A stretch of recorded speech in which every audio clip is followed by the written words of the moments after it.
we're going to definitely start off with the Daytona 500, obviously, in February.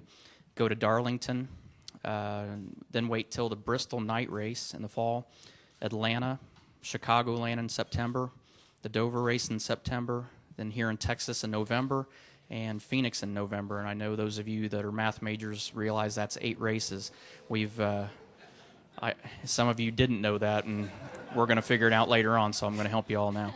But we're keeping 2 dates open right now just to make sure that we'll see how the start of the season goes and make sure that we can kind of call an audible, so to speak, that if we see a place or that Danica feels like there's a track that she felt like she struggled at, that we have that flexibility to plug those 2 dates in. So we will run 10 full races with her, but we're going to set these first 8 races in stone, and then we'll have a little flexibility to run the other 2. Oh, boy. Darlington will be a handful. I actually enjoyed Bristol, but I'm betting that once I get out there with you guys, it's going to be a whole nother level. And I know Atlanta's pretty challenging and has some unique characteristics. Is this correct? Yes. Definitely. Dover was a handful last year.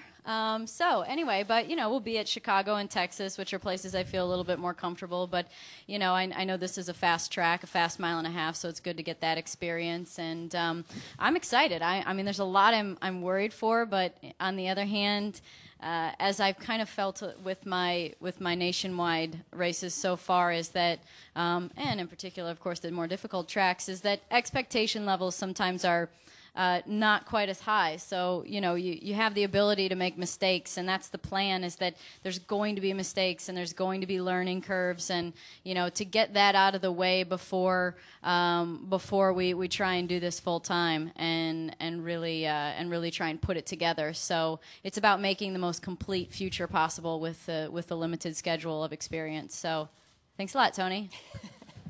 My favorite number's always been number 10.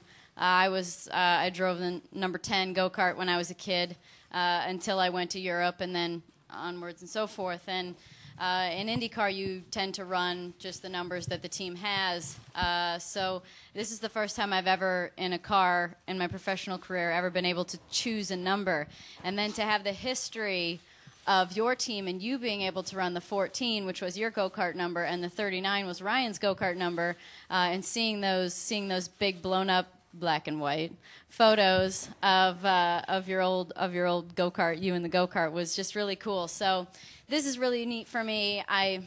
It's just the first time that I've ever been able to put a number on my car that I chose and I like and has emotion to it. Other than that, it's been emotion that I've created, like, lucky number 7 or something. So it's very cool for me. I'm really excited. I'm excited to see my big go-kart picture hanging up in the race shop.